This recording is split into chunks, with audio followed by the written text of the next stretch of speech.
Andrew Tate versus Chase DeMoor, a heavyweight championship showdown. How will Tate perform after such a long break? There's been endless debate about his skills and resume. Is he really that good, or was his entire career a scam? Let's dig deeper. First, I'll review Andrew Tate's entire career, then break down his technique, do the same for his opponent, and finally give my prediction for the fight. In 2005, Tate started practicing martial arts. In November 2008, Tate was ranked 7th best light heavyweight kickboxer in Britain by the International Sport Kickboxing Association, or ISKA. But this is where the problems start. It's hard to find all of Tate's fights. If you count only documented fights, then his record is 25-9. Even if you don't search for all the fights, but only title fights, many are still simply not available on the network. Let me remind you that we live in a time when the first title fight of Joe Louis against James J. Reddick, which took place in 1937, is in the public domain. There is even a version in color. However, anything can happen. Perhaps the records are really lost. So let's look at who he fought in title fights. After all, these are fights for the world title. The first attempt was successful. In 2009, Tate won by knockout in the 5th round and became the English champion of ISKA in cruiserweight. There's no information about the opponent he defeated, except for his name, Paul Randall. In the next fight, Andrew took another IKF British cruiserweight title. This time, more information about the opponent. This is Daniel Hughes, but nothing is known about his merits in kickboxing. The only mention of him is as a boxer. In this sport, he has a record of 12-3. In 2011, an attempt to take a third title was not successful. Tate was already the English ISKA champion, but wanted to take the vacant world title. This was prevented by Jean-Luc Benoit, a man about whom there is not much information, but all of it is polar. One resource says that Jean-Luc Benoit is a fighter with a record of 2-1. Out of 3 fights, 2 were against Andrew. The second resource says that at the moment his record is 31-13, although it's most likely the truth is in the middle. The rematch was organized immediately, where Tate won by knockout in the 8th round, after which a title drought set in for him. Andrew will lose 3 title fights. First, he lost a decision to Vincent Petitjean, a fighter with a blurred past. One resource says that his record to date is 2 wins, 2 losses. Another resource says that he has 60 wins and 5 losses. But the problem is that the same resource says that he's 190 centimeters tall. That is, he's as tall as Tate. You may have already noticed, but let's just say he is slightly lower than Andrew. In other words, you cannot trust this resource 100%. The second consecutive defeat in the title fight occurred in 2012 against a serious opponent, the Armenian Sahak Parparian. This is the first opponent in Tate's career, the level of which is not to be doubted. His record is 50-14. But most importantly, during his career, he managed to fight with really top opponents in the best promotions in the world. For example, he managed to defeat Jason Wilness at Glory, who will become the champion there in the future. But Sahak himself failed to win the title, as he lost in the final of the tournament to Alex Pereira. Tate's last title loss came the same year against Francis Gray, an opponent with a level below the previous one, but he managed to knock out Andrew with a knee. In 2013, Tate apparently changed his approach to fights and managed to revenge his defeat to Vincent Petitjean, for which he became the ISKA World Full Contact Light Cruiserweight Champion.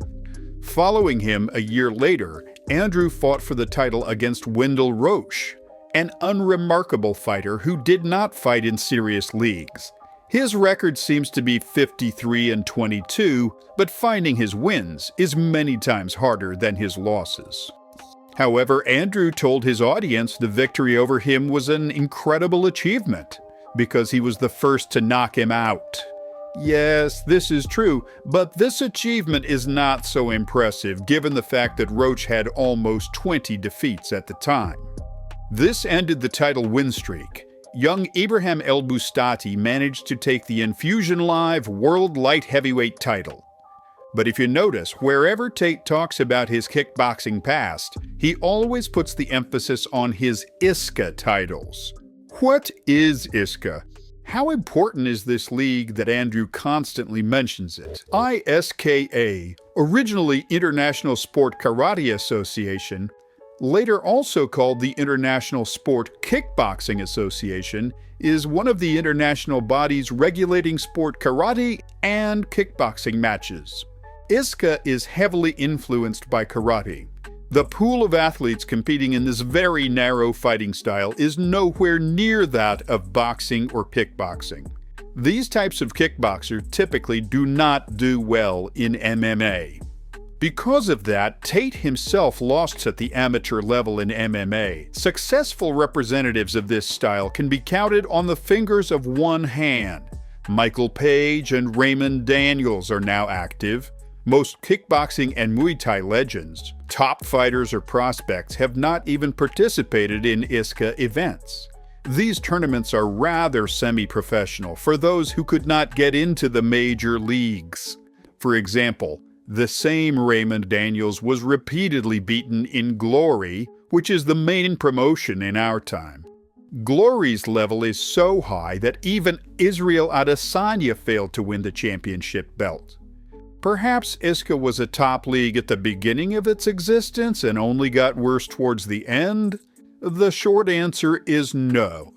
From the early 90s to the mid-2000s, K1 was the main kickboxing league.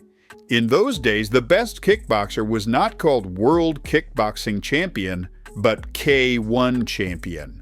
The level of opposition was so high that even if you were eliminated in the first round of the tournament, you were still respected and considered the elite of kickboxing. As an example, the legendary Melvin Manhoff, who has never been a K1 champion, has his best result in the semifinals. But the very fact that he got there made him a legend in the eyes of the fans. Another K1 legend, Zambides. He was an ISKA belt holder in the 90s, but he was never a K1 champion. He was mostly eliminated in the quarterfinals. To make it clearer, in a few words, ISKA is something like a regional MMA promotion, similar to the Octagon League, or maybe even worse. You might ask, what's that? And I'd say, exactly. But who am I to give my opinion on a fighter? Let's ask multiple-time champions in kickboxing and MMA what they think about Tate as a fighter and about his career in general. Gabriel was not flattering about Tate's resume, and also openly ridiculed his advice for kickboxers. I cannot stand when people act like they know how to fight, but they really don't. And then they go on and try and teach people or convince them they're experts in the sport. And now we have this guy, Andrew Tate, talking about how to guard up with his gloves and how it just doesn't work. Okay, let's look at this. People who don't fight have this idea that you just keep your gloves up to protect yourself. But the problem is that doesn't work. Punch 20%, right? If I'm actually going, just like, your face will be a mess. So the idea that you just cover up doesn't work, because if I'm landing knuckle, I'll break all the bones in your hand. You can't just statically stay there. You can't against someone who can't fight. But against someone who's big who can punch, you're gonna get fucked up. You have to move. Okay, yes, absolutely. Head movement is ideal. It'll work better. If somebody throws a punch and I can move versus guard up, sure, do that. But to say that this doesn't work, first of all, we're not fighting bare knuckle. If this is a bare knuckle fight, a street fight, then yes, things change up dramatically. But to talk about having a glove on, and if you hit somebody, you're gonna slam the knuckles against their head, you can break their knuckles, oh my gosh. And it says that this guy has something like 80 fights and only 9 losses. So little on YouTube, which is crazy because if you legitimately have even 50 pro fights on any organization that's high level, your footage is out there. You go to YouTube and it's just going to be scrolling and scrolling and scrolling, and you can find fight after fight after fight. This guy has so little that you can actually watch. And the one video which I did find of him actually competing in Infusion, which is a legit organization out of Europe, he gets KO'd so hard. But this Andrew Tate guy, if you were wondering, is he legit or is he just, so-so? He's so-so. He's not a bad fighter by any means, but he's definitely not a high-level pro fighter. He would get destroyed by any kickboxer who's half decent at his weight class within Glory or 1FC. Any of those guys are going to annihilate him. Now let's talk about more positive feedback about Andrew. Israel Adesanya, who has repeatedly spoken positively about Andrew and supported him publicly. He stated that he did not know about Tate at the time when he was an active kickboxer. There's a lot of talk, obviously, about your kickboxing career. There was some talk about other, opponents of yours who've come in, other kickboxers who've come in. One kickboxer who hasn't decided to go down the MMA route, still very famous, almost as famous as you, Andrew Tate. Have you been surprised to see the route he's gone down? Did you know him when he was around the kickboxing world? No, when he was kickboxing, no. There was just a time, maybe like a few months ago, before I got canceled. Can't cancel anyone. He just started to pop up on my Instagram and on my YouTube, and I was just like, who the fuck's this guy? This sounds doubly interesting considering the fact that Adesanya has nearly 100 kickboxing fights. He's had time to fight all over the world and under all kinds of rules. However, he didn't know about Tate's existence until he became an internet personality. This is important information, since the world of kickboxing is not as big as MMA and boxing. Often local sports legends never make it to the mainstream media. But people who are passionate about this sport or are engaged in it at a professional level know about it. A striking example of popularity in a narrow circle is the drunk master Jean-Charles Skarbowski. Perhaps this name doesn't mean anything to you, but in the world of kickboxing and Muay Thai, he's known to everyone for his interesting personality and high-level skills. He even helped UFC legend Georges St-Pierre improve his skills in stand-up. However, maybe Tate's prime wasn't that impressive, but maybe his skills actually improve after retirement? After all, he himself says he's been training constantly, which allowed him to have 3 more fights after officially hanging up the gloves. Let's start in chronological order. So we'll see if Tate's form has improved, as well as whether the opposition has gotten better. Miralem Akhmedi versus Andrew Tate. What you're seeing is Andrew Tate's classic fight after retirement. The opponent is 2 times smaller and looks like someone's uncle who got lost on the way home. It's clear that he doesn't know what fighting is, but even he understands that constant pressing is key to defeating Tate. However, the kick that flew near his nose convinced him that there was no need to continue the fight. Yulian Strigariu versus Andrew Tate. In this fight, we see more technique from Tate, only because the opponent decided not to give up from the first punch on the block. Let's ignore the size and physical shape of Yulian. In general, you can ignore everything except one moment. Here, Andrew demonstrates a non-standard way of controlling distance. Tate measures the distance and simultaneously lures his opponent for a counterattack. Yes, he did it with his feet. In boxing, this technique is useless, but that's not the point. Tate has demonstrated that he can mask distance control and counterattack in a non-standard way. Now, let's talk about a more competitive fight where a debutant who physically is much smaller almost knocked out Andrew Tate. Cosmic Lingurar versus Andrew Tate. Even in his prime, Tate's style had one major gap. He always needed space to attack, and when you take it away from him, Andrew becomes helpless. This was understood by his opponent, Cosmic Lingurar. Despite the debut, he immediately, fearlessly decided to press Tate, thanks to which he rocked him in the first seconds. Andrew skillfully recovered in the clinch, but immediately made the same mistake. He again threw a push kick to create distance. for which he was immediately punished, but not as hard as at the beginning of the fight. Andrew was ready for the third same attack. He eats the right overhand twice. The third time he managed to dive under it. The young Cosmic Lingurar quickly realized that the overhand would not work, so in the next attack he focused on the left hook. He deliberately stepped in with a straight punch to put his feet wider for the hook. He hit hard, but connected not with his fist, but with his wrist. It's noticeable that these attacks took a lot of strength from the debutante. He does not skillfully spend his gas tank, unlike Andrew, who waited out the early storm. And he began to treat the opponent's body with kicks to completely knock out the remnants of cardio. Due to fatigue, the overhand attacks became too obvious, but it's amazing how the debutante simply outstrikes the four-time world champion. By mid-round, Cosmic's attacks had become very sloppy, with Tate skillfully timing his punches between his punches. Although Andrew counterattacked well, he painted himself into a corner. It's clear that Tate is also a little tired, although he masks it. Otherwise, how to explain that the kick with which he should have pushed the opponent pushed Andrew himself away? Therefore, he did not take advantage of the next unsuccessful attack of the opponent. As soon as Andrew notices that the guard stopped the enemy's attacks, which he says doesn't work. People who don't fight have this idea that you just keep your gloves up to protect yourself. But the problem is that he gained confidence and began to attack harder himself. The round ended in a powerful exchange. The beginning of the second round resembles the beginning of the first round. The opponent easily rushed Tate to the ropes. Andrew counterattacked the left hook. But Cosmic Lingurar did not bet on the hook, but on the overhand, which he definitely connected. However, with each attack, he slowed down more and more. This was facilitated by kicks to the body from Tate. By the middle of the round, the initiative passed into the hands of Andrew, but the surrender of the opponent still looks strange.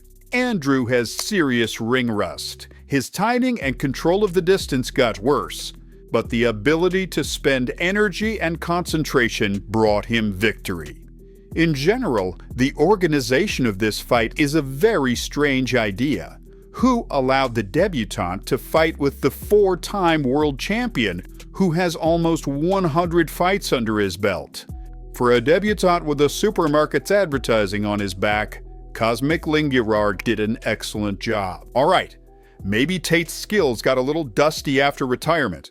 So let's take a closer look at his technique in his prime. Andrew is a pure counter-striker. He knows how to read opponents, create feints, set traps, and provoke opponents. To be a good counter-striker, you need good physical attributes, which Andrew has. He's fast for his weight and also has good reflexes. Tate is really an athletically gifted person. Now, let's take his last title fights as an example to take a closer look at his technique.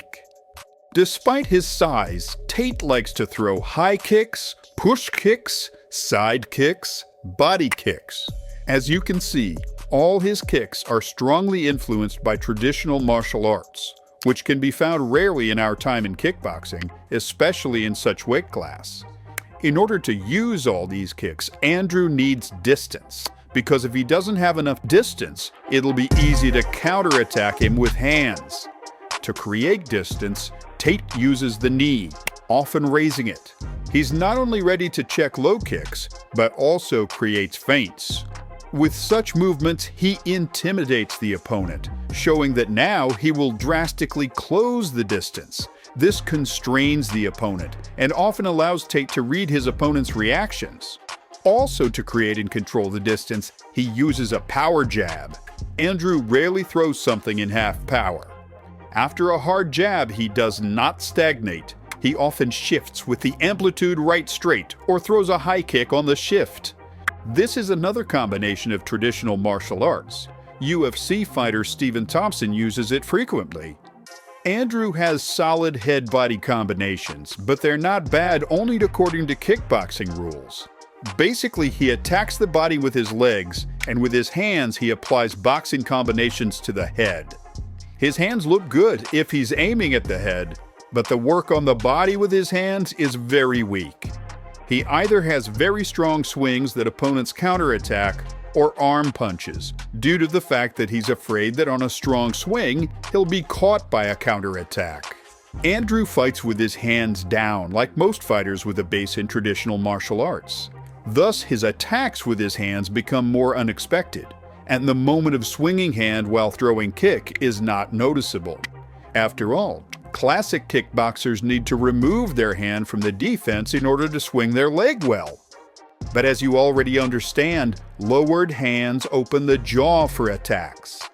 Tate tried to compensate for this with head movement and footwork, but this is where Andrew's serious style problems begin.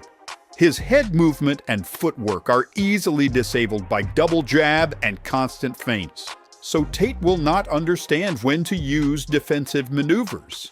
From this follows the second problem, which did not allow him to become a truly top-tier fighter. Andrew is a pure counter-striker and needs space to work. But if you take away his space and constantly press, his style will stop working immediately. Almost all of Tate's defeats are similar. He's chased around the ring and he cannot find space for counterattacks. Part of it is not Andrew's fault, but his coaching staff's. This flashy, unorthodox fighting style is unfortunately doomed. Martial arts have long found the answer to such flashy counter-strikers. Take Raymond Daniels, for example, who I talked about earlier. He's essentially Tate, but head and shoulders better at everything. But even he couldn't win a title in glory. Every time he came across a fighter with good basics, Raymond ended after one round. The recipe against such fighters is simple. 1. Pressure. 2. Low kicks. 3. Patience. Already in the second round, fighters of this style cannot run to look for space because of fatigue and beaten legs.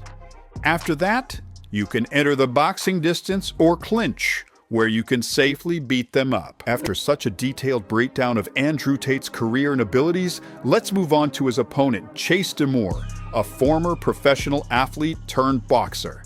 He was born on June 12, 1996, in Oak Harbor, Washington, USA. From a young age, Chase was passionate about sports and stood out in American football thanks to his physical strength and athleticism. After high school, he attended Central Washington University, where he played as a defensive end and showed solid performance on the field. His athletic abilities allowed him to try himself at the professional level. He briefly played in the Spring League and the Fan-Controlled Football League, where viewers could control players' actions live. Chase became widely known not because of sports, but thanks to television. In 2021, he took part in the popular Netflix show Too Hot to Handle. There, he quickly caught viewers' attention with his confident attitude, charisma, and model-like appearance. After the show aired, he gained popularity on social media and began building a career as an influencer. Later, DeMoor decided to try himself in boxing. His start was rough. He alternated between losses and disqualifications, but over time, he began to win. As of now, he holds a record of 4-2-1 and a heavyweight championship belt, which he has successfully defended. But what about his technique? How fast is he progressing?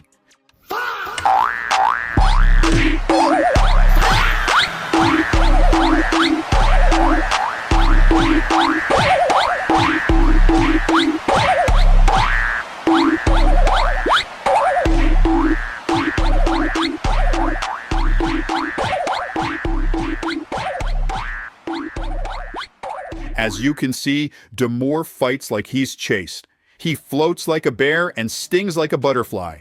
And still, his natural athleticism has saved him more than once. Because honestly, there's not much to say about his technique. But pure athleticism won't be enough against a true martial arts veteran like Andrew Tate. Sure, Tate isn't exactly an elite fighter, but even with his slightly LGBT+ supportive striking style, it should be enough to neutralize DeMoor. The first round will likely be a feeling-out round for Andrew, after which he'll look to finish the chase. And he probably will, because Chase often fights as if his real opponent isn't the guy across the ring, but his own inner demons. However, if you ask me, the most intriguing part of this fight isn't who will win, but rather, how fast will KSI jump into the ring after Andrew Tate's victory? That's what really makes this matchup interesting, because KSI is definitely athletic, but his technical level is far higher than Chase DeMoor's. So what do you think? Who wins? And how?